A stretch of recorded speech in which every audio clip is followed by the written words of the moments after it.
Yo, yo, yo, welcome to episode 21 of the Elite Wrestling Club podcast, where we explore individuals' dreams and the unwavering persistence to achieve them on and off the mat.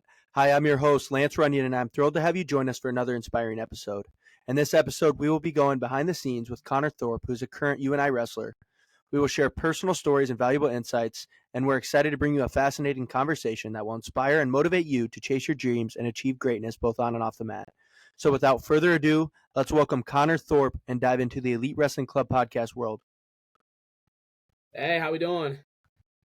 Good, buddy. How are you doing? I'm doing great, man. I'm feeling pretty good. And things been going pretty well here in Cedar Falls, so can't really complain. Yeah, I was out of town for the weekend, but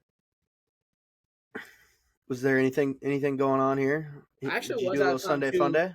Oh, I missed the Sunday fun day. I heard it was pretty good, but I actually went back home for Who's Number One. Well, I wasn't Okay. back home for Who's Number One, but I wound up going to it with my parents. It was actually a really fun event, especially for me, seeing my alma mater coaches Ben and Max just coach against each other, and it was almost kind of like a chess match, and it was really fun to watch and just see those guys compete. And it brings joy to me a little bit. The fact that seeing that program, it's kind of similar to my wrestling career too, is that Ben and Max really haven't changed a whole lot. They've been pretty consistent with the way they've ran that program. Like, there's a couple things they'll tweak to get better, but they've stuck with the same plan, and it's just that they've had that trust and faith in what they've been doing. So that was really cool to see when I was back home. Yeah, I mean they've had the success. They've seen the development of the kind of athletes that they bring to Askren. So, there's really not much to change. It just continue to evolve. You know what I mean? Sure. So they that's say good. I'm glad you're able to get home. What do you think of that Mirasola Sinclair match? Man, I'm boys with both of them. They're both good dudes, but I mean Mirasola, his defense was really solid. Like, he had a hard time. Mirasola had a hard time getting to Aiden's legs, and Aiden just does a really good job with his head position, and his down blocks are just solid. Re-attack's great. He's got really good pop. So it was fun to watch. I thought the 3-point takedown, I actually didn't mind it. I didn't mind it at all. If you watch that Jack's Force match, I thought it was a great example of how that 3-point takedown can be a good thing. Now, it was funny being in the crowd because you had people where it was like 2, 3, and like people were definitely still adjusting. Like, they're definitely like the fans were messing with each other, and it's like 2, 3, 2, and there's like one dude in the corner. He's like 3, 3. So wasn't it like 18-15? It was 18-15, and I'm sure it would be a little bit lower score if it was 2-point takedowns. But it was a full, like, the match was full of plenty of action. It was some high level wrestling, which was fun to watch. It's, obviously you try to, pick up things even and I used to be a little bit bad about it, but I'm better now, is just kind of picking up from anybody. It's like you can learn anything from anybody. And the biggest thing I like about, like, when I went to do some camps this summer about people who are a little bit younger is they have a lot more creativity. I feel like you start to get older a little bit, and people just kind of get rid of that creativity, and they're so in the box just because that's how you've grown up doing it. And that's one thing I learned this summer, is just being creative, and everything you do, man, it's been pretty beneficial to me this summer. You don't know what you don't know. Straight up.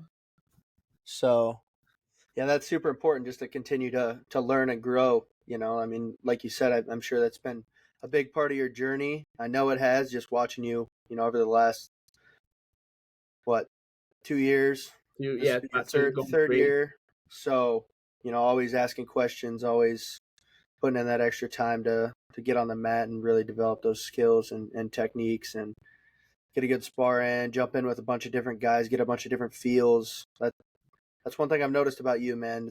It's pretty cool to watch, just diving in, no matter who it is, whoever, whatever time, what size they are, just hop in and roll around. Absolutely. I think that that's been huge for me. And I think our room does a really good job with it right now, is the ability to spar. I think being able to wrestle with anybody, any size, you can, like, learn, because there's just so much knowledge. And I think in our room, there's a lot of knowledge right now. We have a variety, like people who wrestle underhooks, people who wrestle kind of distance and fast, people who wrestle a little bit more scrambly. And I feel like if you're able to spar, you can wrestle with just about anybody, any size. I feel like it increases the ability to learn just exponentially. It's been a big key for me.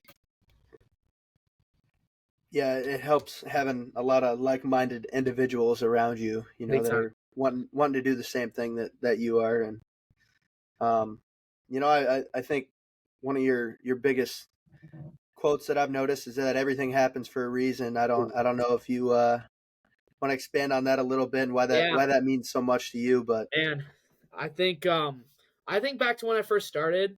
I was kind of like a chunky little kid. I didn't know what I wanted to do with my life. And maybe this is a little bit too much, but like a kid that age shouldn't have certain thoughts that I had, and it was really difficult for me to kind of deal with that.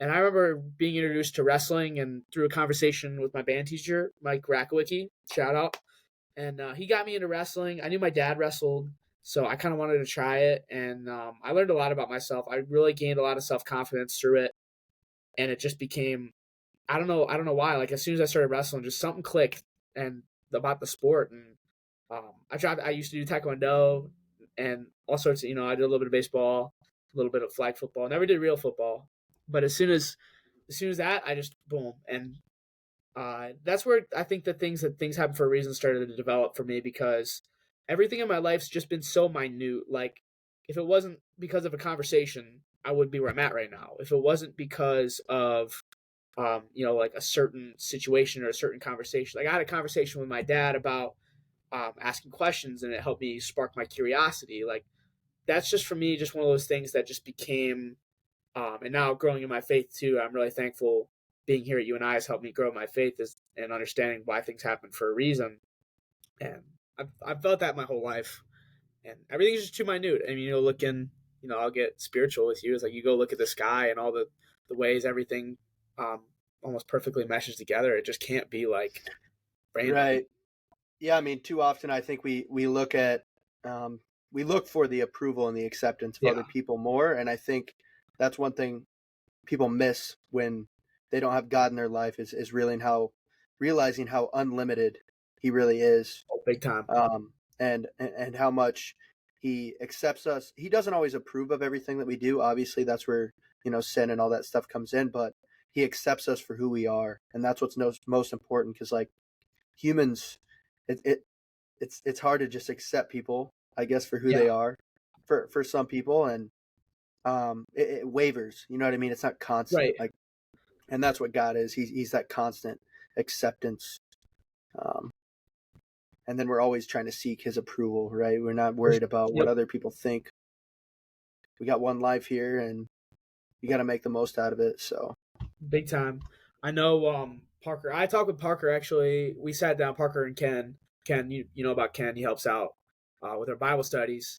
And he talked about it was like being mad with God. And it was probably one of the big turning points for me recently because recently I've been having some struggle in my faith, but that was a big turning point for me recently was that it's okay to like let go and give God your conversations that maybe you don't want to, because I hold back on a lot of my conversations with God because it's like, well, this doesn't seem right and it doesn't seem like just. But the thing is that you learn is that God wants you to have those conversations, because if you don't, you can't really readjust, and you can't like God's like he doesn't want you to be mad at him, but like you can like just he wants you to bring it to him in prayer. I think that's the biggest thing that I learned is that like stop hiding it from him, just bring it to him in prayer. I think because I always feel like I just hide my feelings, and I yep, just He bring wants it. you to want Him no matter what it is, whether you're mad, whether you're sad, whether you're happy.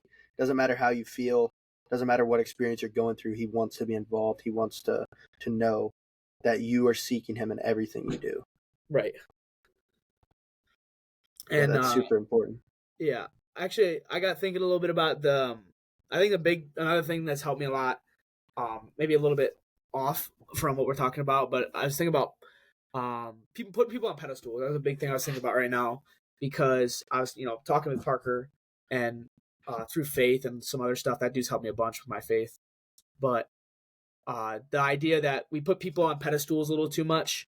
And I felt like in high school I did a good job not putting people on pedestals. I always loved being in the scrap and being able to just go battle with the best guys. That's why I look forward to that. But I never realized, like, you grow up, you look up to, people I looked up to growing up were like Jason Nolf and Jordan Burroughs and Kyle Dake. Like, you grow up looking up to those people and you're like, these are Superman. Like I don't put people on a pedestal, but these dudes are Superman. And then you get to I got to college. I remember we did the first because I remember you and Parker told me, you were like, hey, Sunday, me and your brother Tank season, we moved into the dorms like, hey, Sunday fun day. And we're like, what's Sunday fun day? Little did we know it's Sunday fun day. But I remember doing it with Parker's there, and I'm watching Parker struggle through the workout. I was like, this dude's no different than I am. And then, you start to learn that we're all just really humans. And the biggest thing that's helped me is like seeing these top guys, like they're like, oh my God, I suck. I was like, what are you talking about? Like, you're so good. What are you talking about? And I realized that I'm not exclusive to that because I have the same conversations too. It's like we battle with the same demons, even if like, success is relative. And that's a big thing that I need to tell myself a lot is that success is relative. It's, so, and I could go down a tangent on that too. That's another tangent I got a big lesson from Ben from. So, well, what do you view as success? And like, how has it changed? Yeah, I mean, I'd say as a kid, it's pretty black and white. It's like success is like I won the tournament, or like I'm the starter, or I won the state bracket. Like I feel like it's pretty even in high school too. It's still a little bit about how well you do, but like, I've always felt a little bit too that like the way I perform is sometimes more important than the outcome, because I've had wrestled matches that I've lost, and I'm like, man, I love that match. I scrapped hard. I put on a show for the fans. Like, I'm okay with that. And there's matches I've won where it's like, man, like, I could have wrestled better. Like, I want to, like, I've always, I don't know why. I don't think I'm a people pleaser, but I've always wanted, like, when it comes to wrestling, I've always wanted to put on display. I feel like it's a show. Like, why don't, I feel like if you're going to train and do all these things and it's like an entertainment thing. Like, you're going to go out, you're going to go, and obviously there's some tactical stuff to it, but, you go out perform. And I think performance is like the thing. We're so worried about winning instead of performing. Like, we're trying to be the best performers, not the best like winners. Like, I don't know if that makes sense, but it's just been a lot more about I think since about my sophomore year in high school, it's been about the process and not about winning. And it's helped me a lot. Well, that's huge, because then you start focusing on progress and not results, right? Yeah. Well, I've gotten way better. I may not have the results to show it, but I've put in the time. I've put in the work. I've had different conversations. I've gone through adversity. I've had all these struggles, whatever it is. I mean, for you and your situation, but it's when you start focusing on progress, you're going to get a lot more out of wrestling, out of your job, out of your relationships, out of life in general, because you're not worried about, like you said, like kind of people pleasing, like putting other people on pedestals because they've done this amazing feat, they've conquered this amazing goal, in their life. It's like you can be there, and like one thing that it made me think of was just surrendering the outcome. Big time. Parker talks a lot about that from Chop Wood, Carry Water, just surrendering the outcome, and I think that for me relates a lot to my life, surrendering my life to God, knowing He has full control and full reign. And one thing I was going to share with you was, I actually talked about it a little bit earlier. It's from like Christian Athlete. It's like a book, Christian Athlete. But really, like our career as an athlete is like our second like our second, like life. I don't know. It's not first, like it's not our identity. Right. Yeah, exactly. So I think knowing that we do that because God has put us in the position to be able to, there's a lot of freedom that comes with that, rather than like your whole identity is wrapped up in this thing that you do because you have to, you know what I mean? It's like, no, you get to do it. Like you got to have gratitude for it. You got to be thankful for the opportunity. Yeah. And, a little thought experiment that I've done is, and I think it's helped me too when you're talking about it's not the life, like the life of winning. I feel like it's so materialistic. Winning's almost materialistic to me a little bit. And it's easier said than done because I go back and forth. It's like everyone wants to win, But the thought experiment I do in my head is like, so national tournament where you have 5 matches, 7 minutes per match. So maybe plus 35 or minutes. minus some overtime, some breaks is about 35, 40 minutes of your life spent on that, right? We like put the national tournament up here, and then like here's our training process. It's a little bit down here, so we love the training, but it's like we want to get that national title. But then like do the comparison. It's like how many hours, if you strung all the hours of your practicing, your diet, like all this stuff that you do to be at the top state. Not that this isn't important in the sport, but like I feel like we're overvaluing these things, right?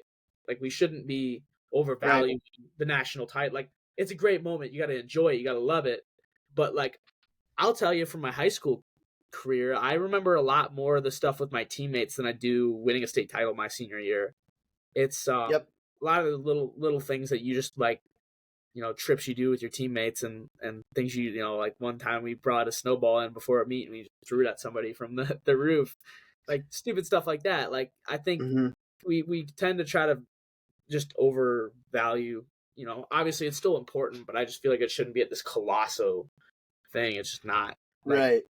40 minutes compared to like you strung it together, you could be getting close to a year or so straight back and forth, probably for people who started when they were really young. Yeah. Well, I mean, and to just looking at college, I mean, 5 or 6 years of your life, you're committed to achieving really one goal. You know what I mean? And like, it's not guaranteed. There's 10 national champions every year. There's 10 at 10 different weight classes. It's a big feat, but I mean, I remember Roper telling me this too. He's like, hey, this guy was at, PWC and he was a national champ. He was a national champ. You wouldn't even notice if he was. So it's like those things, I think that's helped me a lot too, is those things eventually fade away. It's like we all want to enjoy those moments and be in those moments, and it's a special thing. But I feel like you can't attach your identity to it. Just watching, like seeing people who have attached their identity to it, it just goes downhill fast because, you see, I don't know if you watched the documentary, I think it's on HBO. It's about the Olympic athletes who just go into this big depression after winning an Olympic gold. It's like this is their life legacy, and then now it's over. It's like, that's it. You're done. Like, it's only so fulfilling, right? There's always more out there that we're wanting. And that's where faith, I love that about faith. It's so fulfilling. Like your cup is always full. You know what I mean? Like with God, your cup is always full. Like, I mean, I really like your example. I mean, you're a four-time state placer, state champion your senior year in high school, right? And for me, same thing. 4-time state place winner, 1-time state champion my senior year. Okay. And you talked about your memories in high school being more important, more memorable. Like the things you look back on isn't your state title.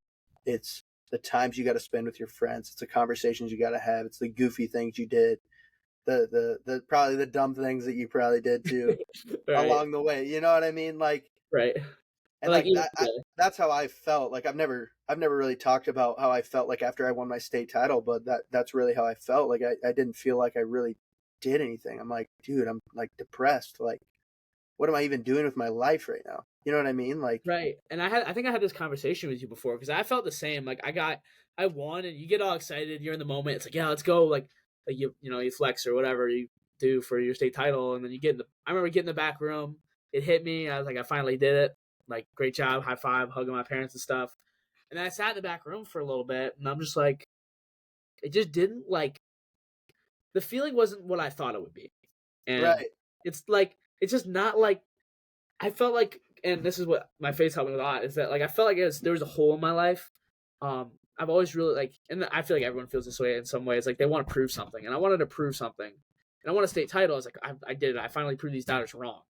And then you get done, and you're like, did I really though? Like, why am I worried about proving other people wrong? Like, and it's always good to have a chip on your shoulder, but like, I feel like that's not, I don't know if you want to say like your soul or your heart, like that's not where your heart's at. It's okay to have the chip on the shoulder to like get you going, but I feel like that's not my purpose. And I think that's one thing that it's really important for athletes and just humans in general is to sit down and have a conversation with themselves of like, what is my purpose in life? Like, what am I trying to accomplish, and what are my values? Because it's easier to say that But I think if you sit down and actually have that conversation with yourself, you start to understand, like, oh, okay, like this is why I'm doing this, and I'm hiding from my own insecurities.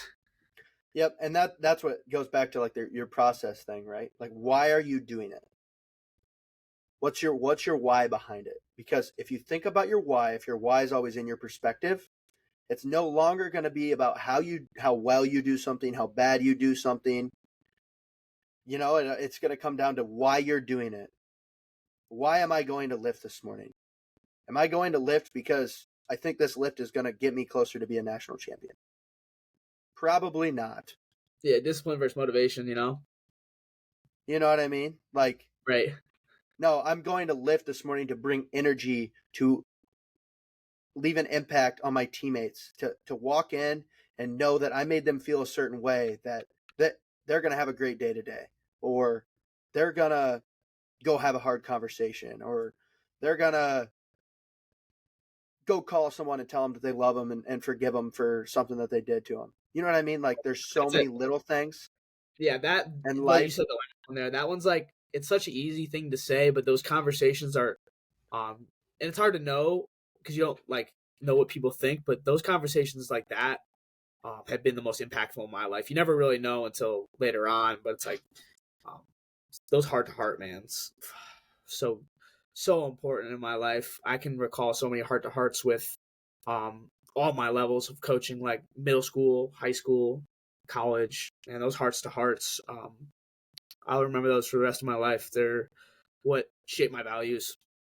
Before we jump into today's episode, we want to give a big shout out to our first sponsor, The Wash Bar. Get ready for an incredible car wash experience that breaks the mold. At The Wash Bar, it's all about your preferences. Your wash, your way, as often as you like. Customer satisfaction is their top priority. The team at The Wash Bar remembers your preferences, ensuring top-notch service every single time. With their user-friendly app, customizing your car wash has never been easier. But it's more than just a car wash, it's a friendly community. Your little ones can enjoy complimentary root beer while your car gets its makeover. Experience unbeatable cleanliness with the Wash Bar's cutting-edge technology in today's fast-paced world. A clean car is a necessity. And don't forget their 24-hour self-service bays, free vacuums, and other conveniences. Don't miss out on this exceptional car wash experience at the Wash Bar, located at 1125 Fountains Way. Stop by today for a truly unique car wash. Thank you again to our sponsor, the Wash Bar. Now let's begin today's episode. Right. So, And they're real, and that's one thing that's super important about conversation. It's authenticity, transparency, and honesty. I mean, man, if you want someone to give that to you, you got to be willing you gotta give dish it it out back. too. It's a two-way street.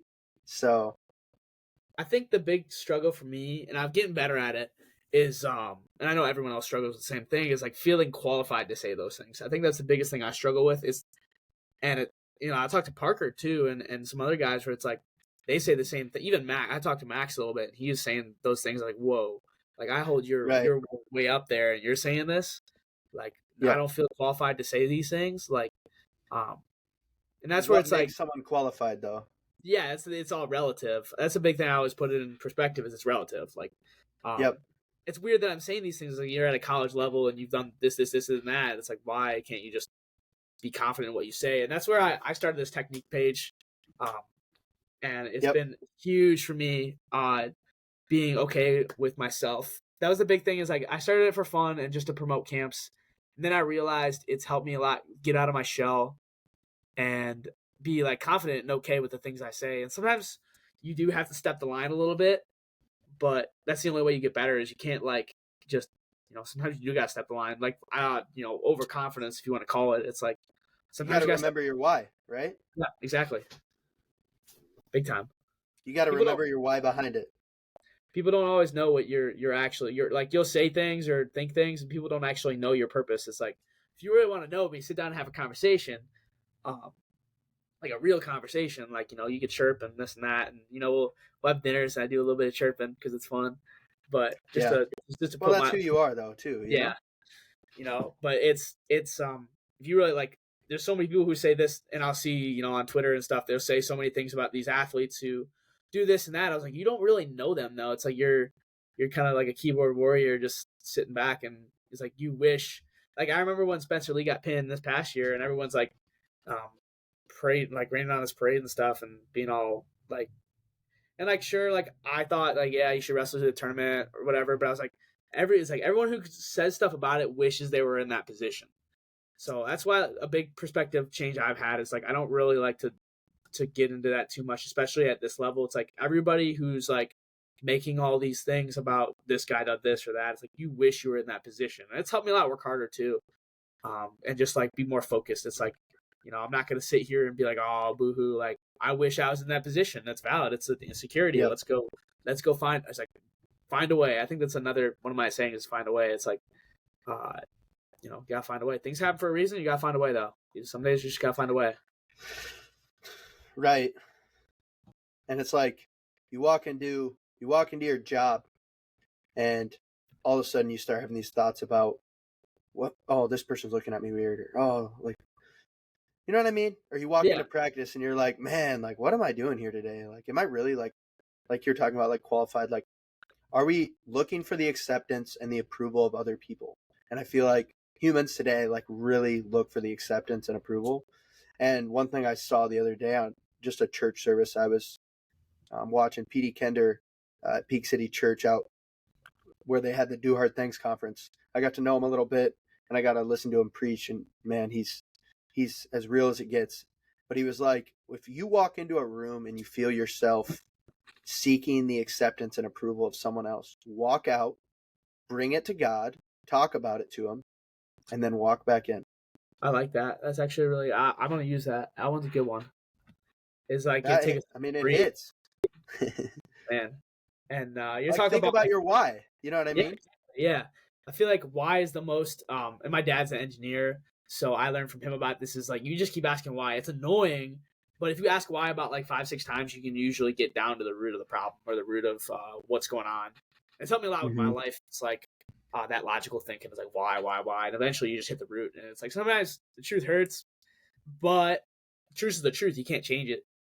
Right. And you were talking about too, like why are we so worried about how people think about us? And that's where I've really become a big believer in duality. Is that we can't really, everything lives in like you think about the teeter totter with the balance. Like I feel like everything lives in that. You can't. We all try to live. I'll get all sciencey with you. Everything's trying to be homeostasis and reach balance. And we always try to reach that.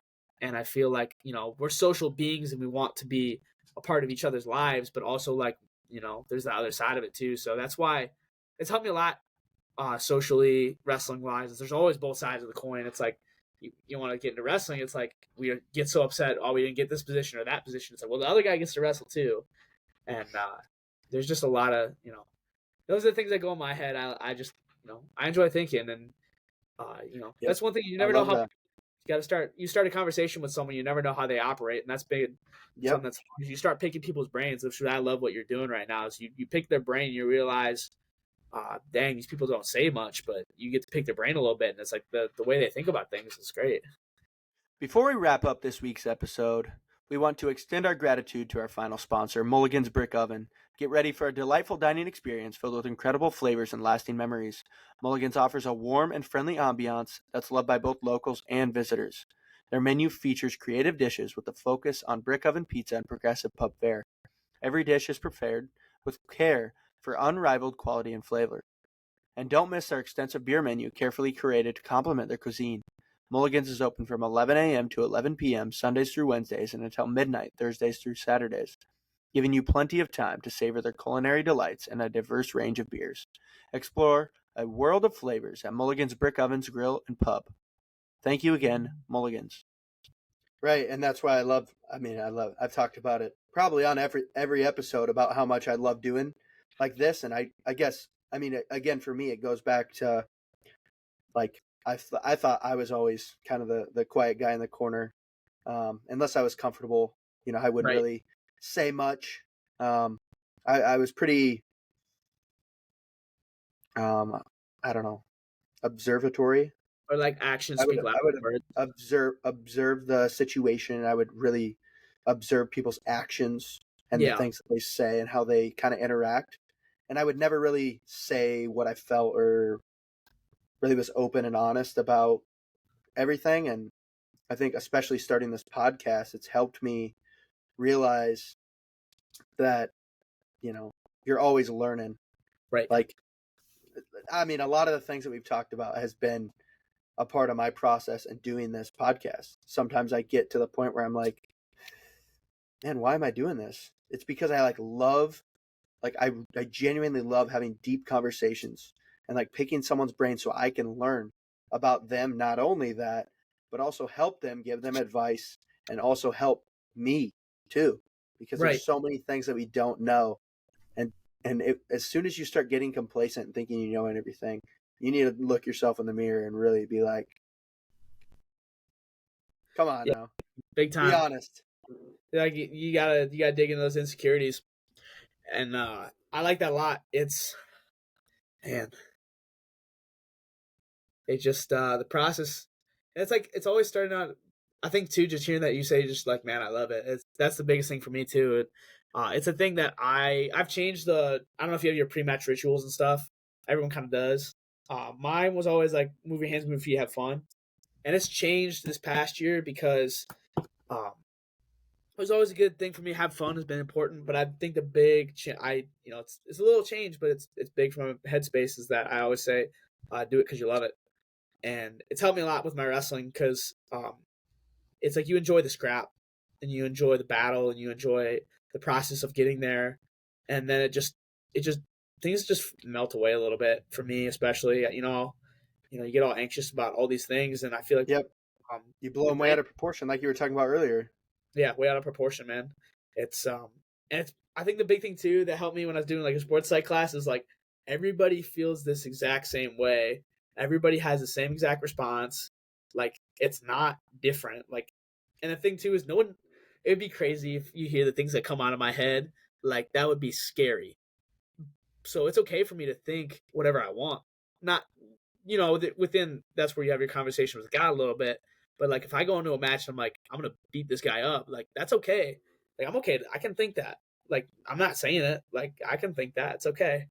And sometimes you do have to step the line a little bit. Like I was saying, it's something I learned about my self confidence. I always used to be um nose to the grindstone and like actions speak louder than words. And I still have a little bit of belief in that actions do speak louder than words.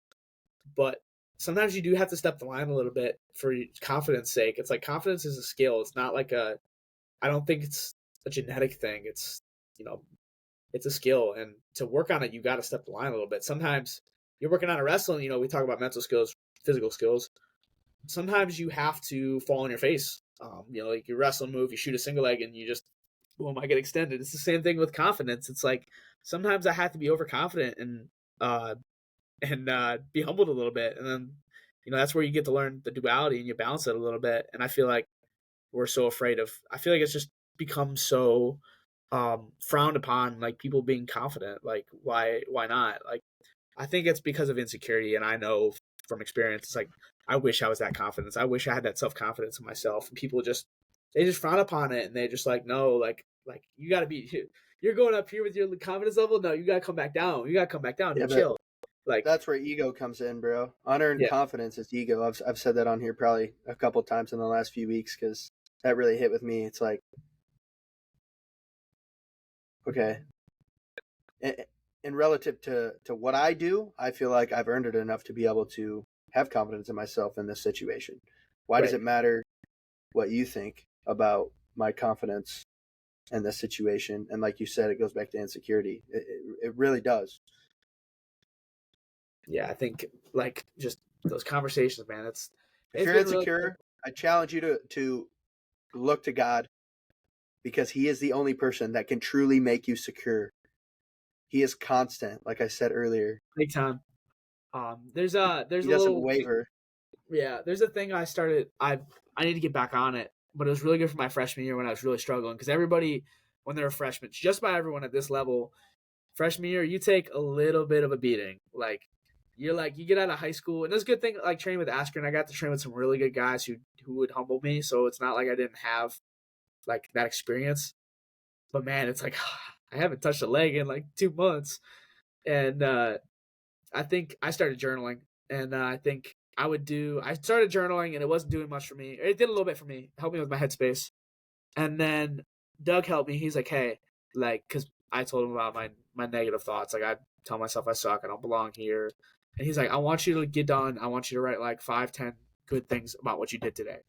And it was really helpful because there was those days where like I remember you put in all the work, but it's like nothing good happened. Nothing good happened. And we all just you get in this negative spot, and then you start to learn how to spot out like, okay, well, I did this on time. I put my full effort into this workout.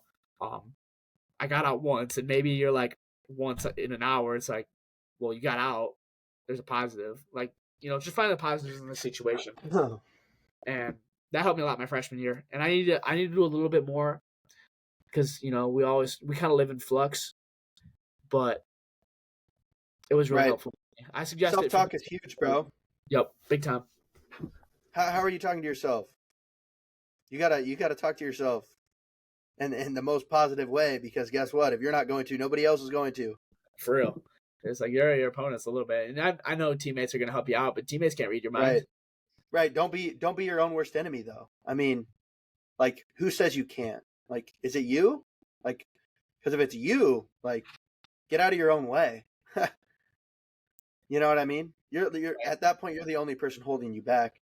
So you need to break free from yourself and just start creating evidence. And that's what I've loved so much. I mean, just the thought of creating evidence. How do you grow confidence? You have to create evidence to grow confidence. Right. It doesn't just happen. You can't just wake up confident one day. Like, it takes time. It's a part of the process. It takes progress. It takes moving forward. You got to create evidence. Yeah. I mean, I like to think I'm a logical thinker.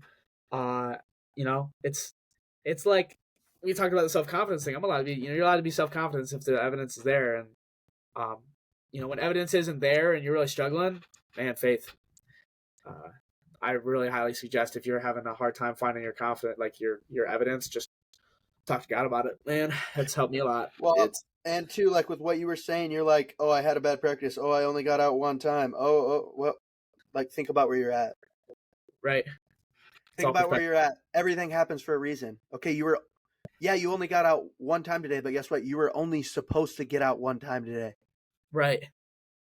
Like, you were only supposed to get out one time. It happened for a reason. Exactly. There's a reason you are here. You wouldn't be here if there wasn't a reason behind it. And I don't think yeah. You take things a little bit deeper, a little bit beyond the surface level, and sometimes you're like, man, this makes a little bit of sense. Huh, why am I getting so worked up about my matches? Well, because maybe I think that I need to do this, and this to make sure that I step out on the mat feeling this certain way, because this is how I want to feel when I compete.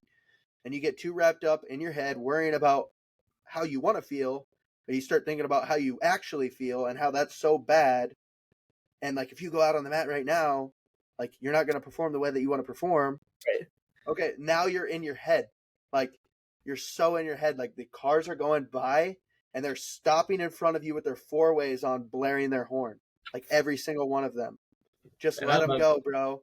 Just let them go. Let them pass on by. Don't wave. Just let them go. Man, I love analogies. I think if you can build, I think building analogies for life is just so important, because I mean, you pick up, I felt like our brain works in pictures, and I think analogies are a great a teaching tool. And I love that analogy with the car swing. I was like, why are you waving, bro? Like, you gotta chill out. Yeah. Like, it's not that serious. It's not that deep. Like, that's what I was thinking about during, you said, your pre-match ritual and how you like changed it. Like, I love that, because I feel like that's something I've been thinking about a lot recently. It's like, why do I feel like I need to do certain things to perform at a certain, like, why can't I just go through my day like how I usually do and feel the way that I usually do? Because I usually feel pretty good. Like, I just do, like, no matter what I eat, no matter what I do. But then for whatever reason, it becomes a meet day, and it's like, oh my gosh, like, I think I might need to take a nap today. Oh my gosh, I think I need to do this today. It's like, dude, just live your life like you would. Like, all you're doing, like, instead of going to practice today, you're stepping out on a mat and showcasing your skills that you've worked on for the last week. It's not that deep. Like, stop making it that deep. I think we just, I think it's because And I learned this from Vegas too, because I went to Vegas and wrestled in the Senior Open, and I thought I didn't do anything like crazy great, like if you want to put it that way. But I remember like getting done, and I wasn't like sad and like sitting there crying in a ball. I was like, man, I competed hard. I got better. I got to scrap with some people I've always wanted to scrap with, and it hit me that we had. There's a lot of things in wrestling that are like I said, like frowned upon, or just like if you're not like you're in meet day and you're not seen as like serious. It's like it's meet day and you're just like chilling out and you just seem lazy or whatever. Like you're doing your thing. It's like you're not locked in. You're not serious. Or like you go lose at a tournament and you're done and you're in the back room there. It's like it's hard, but it's like, do you really have to sit there and pout all day and just be a crappy human being because you lost a tournament? Like it's just one of those things. I feel like it's become stereotypical, and like you have to act this way, and it's not spoken, but it's like you see everyone else do it, so it's like I probably should do it, but it doesn't matter, right? It's like, does it really matter? Like it's just another day. Like what you're doing. Sometimes it is for show a little bit. Just other people do it. I need to show I Yep. care. It's like I Right. obviously care. If you knew me as a person, I care, but I don't have to sit here and pout because it's like I'm just moving on. I'm locked in television. Well, the best people in the world put on an act. They don't always feel good. No, They're not always proud of the things that they did. yeah, But and that's guess the what? mentality too, You got right? to move forward. You got to move forward. You Right. gonna sit and dwell, or are you just gonna get up? Well, it didn't go how I expected. Guess what? It happened for a reason. Yeah. It happened how it should have happened. What are you gonna learn from it? What are you gonna take away from it? How are you gonna move forward? My favorite example is Ben, because he's like, well, that sucked, and but then like literally like a few days later, he's out there coaching us at Fargo. I was like that's what I look up to. I'm like, this dude just got publicly embarrassed, if you want to say, and then a couple days later, he's back. He's like, all right, let's go. It's like, but he's like, yeah, that sucked. He's like, yeah, can't pretend it didn't suck. Um, and that's one thing that helped me a lot too. It's like, well, it sucks in the moment. You're like, yeah, Right. no one wants to lose. Like, Sometimes um, it needs to suck, though. yeah, it does, and I think it's I one thing I like a lot. The past year, everyone has the goal is like I'm gonna be a national champ, and I've changed that goal. Not that I don't want to do that. Like I really do have aspirations of achieving that, but it's like a no kidding question. It's like, at least Right. for most people, like you have to have that conversation with yourself. Is this really what I want? Because I think that's an important question to have. Because like not everybody wants to be a national champ, and that's okay. There's nothing wrong with it, but you have to have that conversation. But ultimately, it's like I feel like having that as my goal is just to like it's a like a it's not a process goal. It's just an outcome goal. It's like, of course I want to win a Right. national title. Like at this level, you came here, you probably want to do pretty good at the college scene. No one really just says, oh, I'm gonna go 1-2 at NCAA's or something. Like everybody wants to be successful. I think Right. focusing on like for me, it's been like this is the skill set I want to get better at. And then I go in a match, and it's like, okay, I worked on underhooks. I can hit underhooks on these guys. Like, I think Yep. pride does. How do you want to show up to practice every day? How do you want Right. to be remembered? How do you want to make people feel? What do you want to improve on daily? Because all those things are going to lead to that. Exactly what you said. Like it's an outcome. That's why it like gets built up so much. That's why there's so much anxiety and doubt and overthinking and frustration and discouragement comes into it. Because what are you focusing on?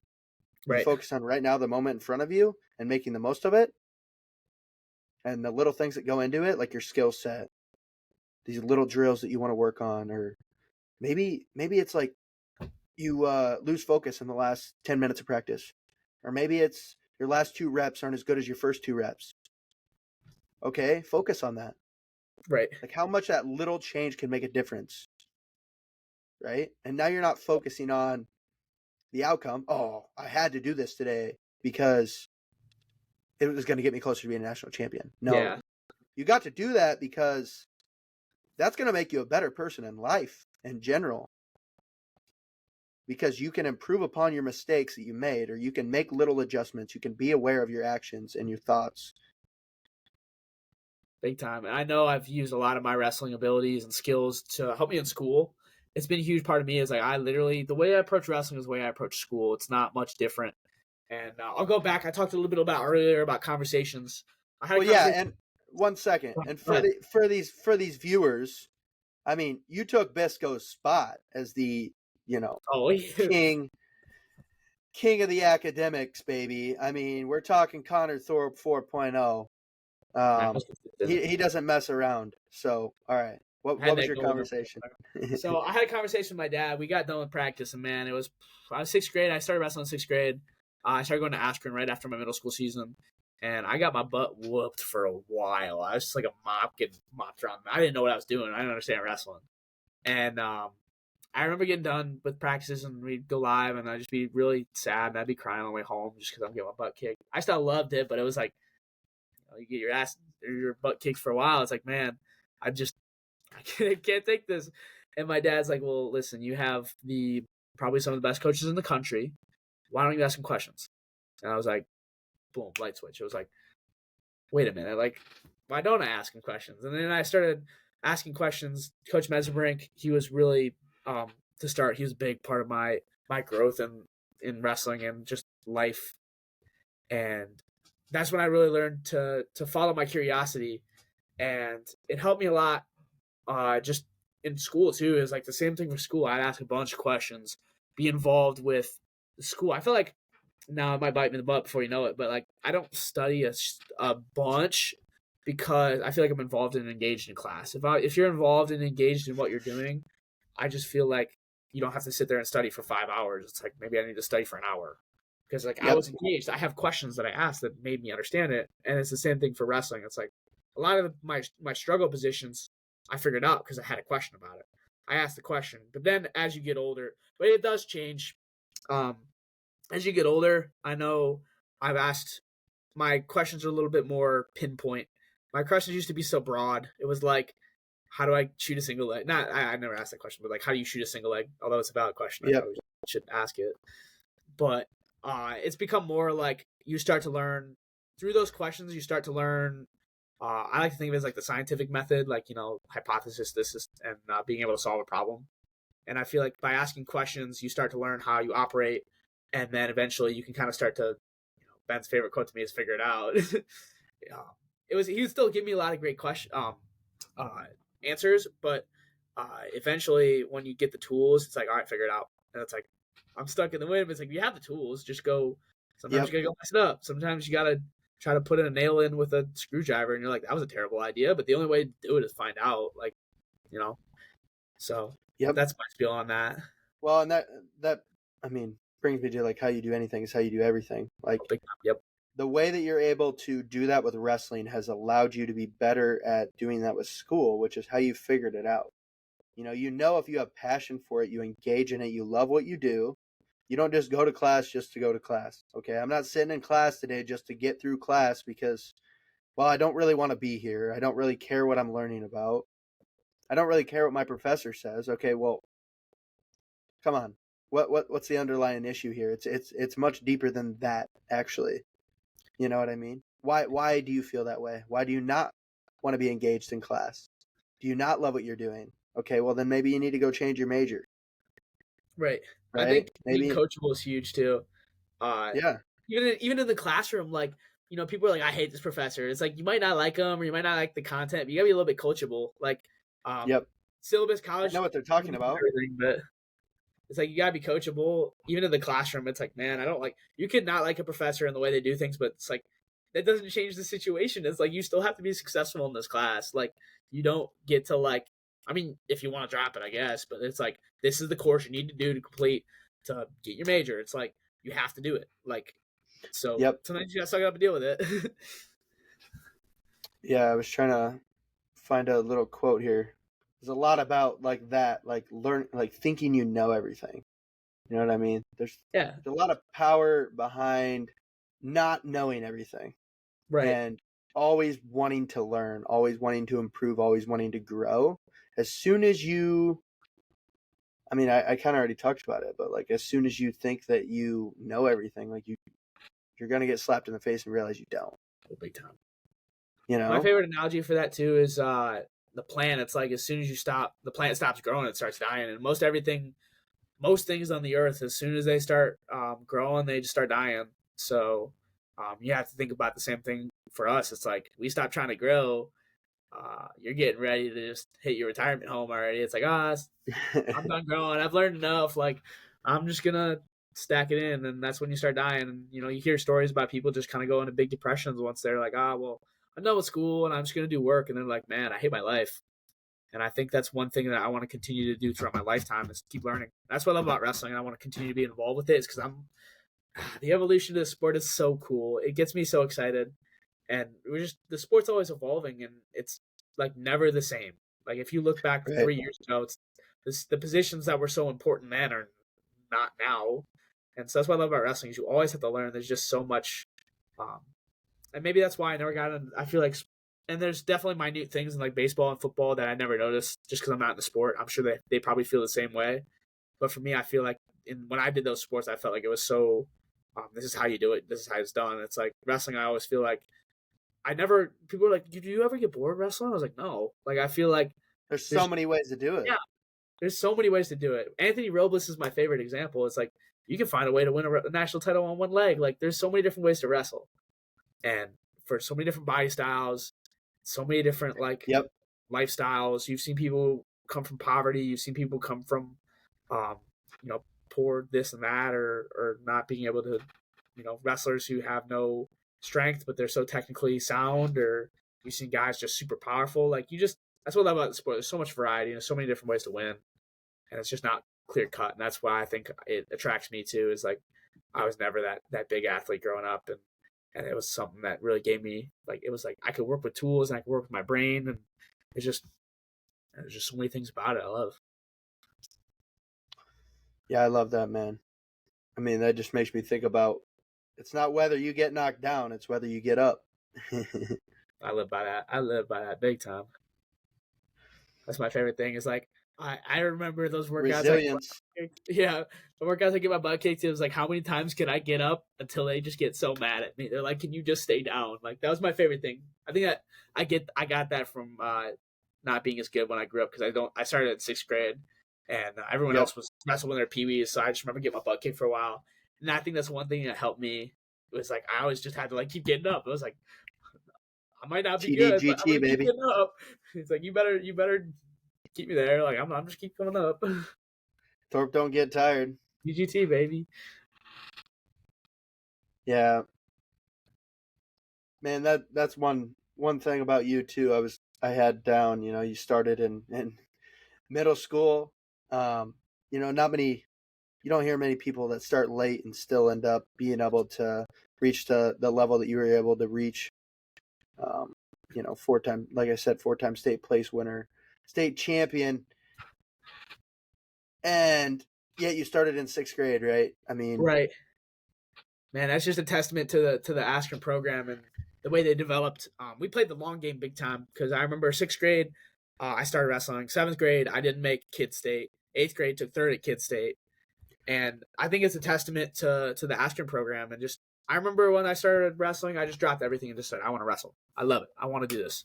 And I was surrounded by some really, really good role models for it too. And even in high school, my freshman year, I remember being so excited taking 3rd at state. And I was like, oh, I'm so good. Or no, I don't think that's what I thought. I was like, didn't expect it at all. And then it kind of went downhill a little bit. I was like, okay, I want to win a state title now. And that's, I think this is one more conversation I want to discuss was we'll never be content as humans. I remember that's the big conversation Ben had with me about that, is that we're always like, we always want the next best thing. You win a national title and you probably want to win by 10 points instead of 3. Like we're just never going to be content. And it's helped me a lot. Your cup's never going to be full. No, never. When you're chasing. Back to that circle, man. And God keep that cup full. But we're kind of we have to accept it sometimes, and it's hard to deal with. But we're kind of selfish people as humans. It's like we just want all these things, and sometimes I try to fight that nature with God, but I also have to accept that it is kind of my nature. Is like I'm never gonna be happy with what I have. Right. And another lesson behind that too is like we as humans want everything right now. Oh, big time. Yeah. We hate stop chasing instant gratification and start chasing ultra gratification for life. That is Matt Bowman, baby. That's who he had on the podcast last week. That was great quote. Great quote. That was a golden nugget. I mean, it was like, wow, stop chasing instant gratification and chase ultra gratification for life. It's so hard, man. It's so easy to just say it, but until you actually put yourself in the shoes, um, and I just dare everyone to try. You just gotta try. You're gonna Yep. fail. Like I feel like you're just gonna fail, and this is the I go back to my faith. It's like I'm gonna fail. Like, I just have to accept that. Like, if you don't accept that you're gonna fail so many times, and you're gonna like I'm living my life. I'm gonna disprove God plenty of times, and I'm gonna do things that I wish I didn't do. Like that's just what it is. Like you can't keep. Yep. I feel like it's the biggest thing for me that recently. It's like you can't let it drive away what your purpose was. Your why. It's like you got to stick to your roots, even when you're gonna mess up time and time and time and time again. It's like you're always gonna mess up somehow. You always will. Right. Like and you just have to accept that. Like it's not gonna be perfect, and we all want to live perfect lives, but we can't. It's just the reality of the situation. You gotta be, there's optimism, pessimism, and realism. I think it's important to be optimistic, but it's also important to have that balance of realism too. Like realism is important. Like understanding the situation you're in instead of like freaking out. It's like you have to be realistic and understand this is the situation I'm in. What am I going to do about it? Like you have to be calculative about things you do. I think that's my way I go about my business. I'm sure people do it a little bit different, and there's nothing wrong with that. But I'm very calculated. It's like this is the situation I'm in. You can't change it. That's the situation. Figure it out. Yeah, well, I think that's the hardest thing for people. I mean, a lot of people, I think they struggle with the fact that they're going to fail, that they don't have everything figured out, that things are going to happen to them, and they can't control it. Right. You know what I mean? Like, really, you just got to accept it. You got to embrace it. Yeah. And, I mean, when you start doing that, there's only good things that are going to come from it. Yeah. We have to love discipline to gain and build knowledge. The first step of that is realizing criticism, failure, suffering, correction are all good things and a part of the journey. We need to just embrace it. Let go of what you think you know so you can grow. Right. Big time. It's just, I mean, man, I've loved this conversation with you, man. This is what I want my podcast to really turn into. It's like, instead of having these questions, like I honestly have maybe asked you like 2 questions that I had wrote down. And man, I look at the timer right now. We got it's a good conversation. Right. Like I'm glad. So I'm glad that it wasn't just about like the wrestling, because like I know I thought about it. I was like, how do I want to like go about explaining my wrestling career? But it was a lot more about the process, and I was really happy about. I'm really happy that's the conversation, because that's what matters more to me. It's like I could tell, like I feel like I could tell about my wrestling career and the experiences I had in my wrestling career. But like, if you want to look at my accolades, you can look it up. Like, right? Like, I feel like right, and I'm more worried about what you did in your situation, like you just talked about. What adversity did you go through? What are some of the things that you've learned along the way that have shaped you into the person that you are starting to become, that the person you're starting to step into, the person that you want to eventually end up becoming? Yeah, and I mean, I'll say it outright. I mean, I definitely look up to you a lot. You're definitely one of my. I got on campus, definitely one of my big role models when I got here. Is just the way you go about your business, and I always appreciate that. It's, I just wanted to say that at least. It's you never know. It's the one thing that I don't know. I always wonder. It's like, who are my role models to? Like I never think I am, but then someone says something to you. Like I said about my wrestling technique page, I thought like nobody watches this stuff. And then like I go home and people are like, hey, check out. It's like, I was checking out your videos, man. And then like they'll hit a move I did. And they're like, I watched Thorpedo wrestling skills. I was like, man, you just never know. You just got to say it. So just wanted to say, right. Look up to you a lot. You go about your business. I appreciate you, man. Yeah. I appreciate that a lot. And it is like, I think for me, I think a lot about the things that I do, right? Especially like, for example, this podcast. Like a lot of people come up to me, they're like, dude, I listened to your podcast. Like, it's so great. And I'm like, where's the but? Like, where's the comma? Yeah.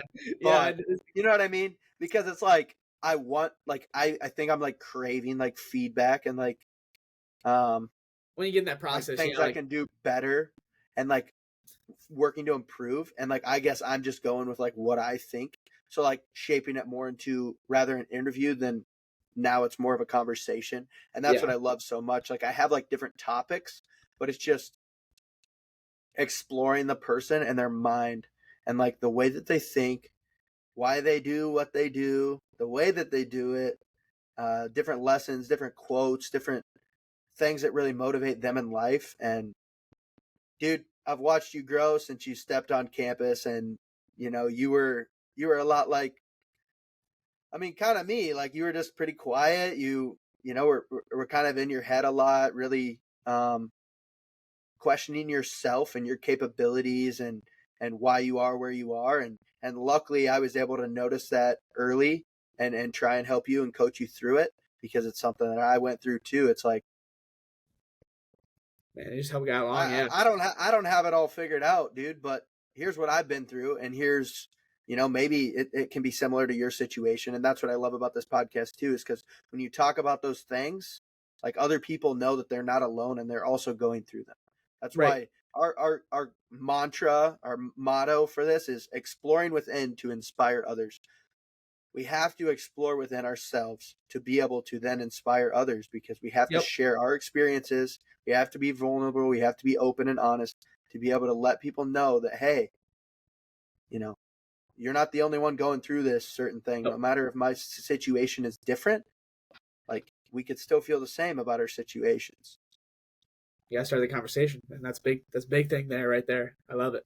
It's not about, it's about those conversations you have and understanding why we do it. The purpose. The purpose is just everything, man. It's the foundation of the house, and I love that. That's really what the podcast is about. And I've had a lot of fun talking to you about it, and just even these other episodes too, man. They gotta check it out, man. So many things I learned about people that I never knew. Or like, about some of my teammates, the things I never knew until I listened to the way they talk about their business. I'm like, I didn't know that.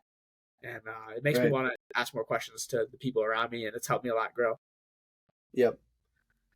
Man, I appreciate it. I appreciate you, and I love what you're doing. And I, especially with, your videos and just growing the sport and just being you and letting go of worrying about what other people think about you and just being the person that you want to be, man. And there's so much power and freedom and peace and doing that. And I'm proud of you, and I definitely support you. And if you got any questions or anything that I can ever help with, you just let me know. So Yeah, we can man. maybe drop some news and let people know that Thorpedo Wrestling Skills will hopefully be working with Elite Wrestling Club here pretty soon. Sure. Make some business happen here. Yeah, I think, what I usually end up finishing with is just a couple rapid fire questions. But before I do that, I just want to ask one piece of advice that you would want to give to young wrestlers. I mean, everything happens for a reason. This is a big thing for me. I think just love the process, not the outcome, because the process will last with you way longer. It's going to teach you a lot more about how to do things. Just love the process. Enjoy the process. Stop trying so hard to set your goals to be national champ and this and that. Like, it's important to have those goals in the back of your mind, but love the process. It's really where, the tires hit the road. Like, this is just where everything is. It's the most important, man. So that, and enjoy it. Enjoy it. Every time you get to compete, enjoy it. Have fun. Stop trying to be so serious. It's a fun thing. Like, you're gonna being out there and compete and being able to do all this, like, let the fur fly and do all these fun moves and go. Like, I mean, telling me that not, winning a match isn't fun. Like, it's fun. Like, go. Even if you lose, like, whatever, man. It's fun competing. Just have fun. Stop trying so hard to, like, be so serious about it. Just have fun. Yeah, I love that. I love that, man. Let's get into the rapid fire here. What's your favorite place to eat in Cedar Falls? Ooh, favorite place to eat? Pablo's really good, or Sakura. Probably one of those two. Okay. What's your favorite sports team? Favorite sports team? You and I. Let me think. I could go. My dad's a big Eagles fan, so I kind of like the Eagles. I also kind of like the Packers because I'm from Wisconsin. I don't really I don't know. I'm very much into wrestling, but go Panthers. I guess go Nothing Eagles. wrong with that, man. Packers. What's your favorite movie? Favorite movie? Ooh, I got a lot of favorite movies. I like movies that get you to think. I like Interstellar is probably one of my favorite to watch for, like, just because of the way it's shot, and I just really like that movie a lot. Tommy Boy was one of my big movies growing up. It's kind of a funny movie. I call it my personality movie. I love that movie. So, Who's your favorite athlete? favorite athlete? It's changed so much. Growing up, I really liked Jason Nolf. Now I just kind of like I'm not like as much, but he was definitely the guy growing up that I was like, oh, that guy's awesome. I love the way he compete. That made me want to compete harder. Oh yeah. And then what's your favorite home cooked meal? Home cooked meal, man. Our house be eating good. We make a margarita pizza that's really good here. With fresh. I have a basil plant that's sadly dying, but we can use fresh basil on it. Or I make a tomato basil feta pasta. That's another one of my favorites. And then mac and cheese, man. If you can make a good mac and cheese in the state of Wisconsin, I say you're a good cook. All right, man, I appreciate it again, but I just want to say thank you guys for listening to the Elite Wrestling Club podcast. We hope you found today's episode valuable and enjoyed our exploration of Connor Thorpe. To stay connected with us, you can hit the subscribe button to never miss an episode. We release new content every Monday. This week it'll be Tuesday. We're taking, the Labor Day seriously here and hoping you guys can, listen to this on your Tuesday morning on your way to work. So leave a review on YouTube, Apple, and Spotify. Your reviews help us reach more listeners and provide valuable content. Visit the Elite Wrestling Club website and follow us on social media for questions, topic suggestions, or to connect with our community. If you love this episode, you can donate to us using our Elite Wrestling Club PayPal or Venmo on our Elite Wrestling Club podcast website. That website is elitewrestlingclub.store. And if you haven't checked our website out in a while, go ahead and do so. We just updated it. It's on the market and it's rolling. It looks great in my opinion, so go check it out. You can click podcast and hit the podcast website button in yellow where you'll see the donation heart in the top right corner. These donations help us to continue providing remarkable content for you weekly, as well as improve your experience for future episodes as well. Exciting episodes are coming, so stay tuned and join us next time for more inspiration. Thank you for being a part of the Elite Wrestling Club podcast world. Keep exploring within to inspire others.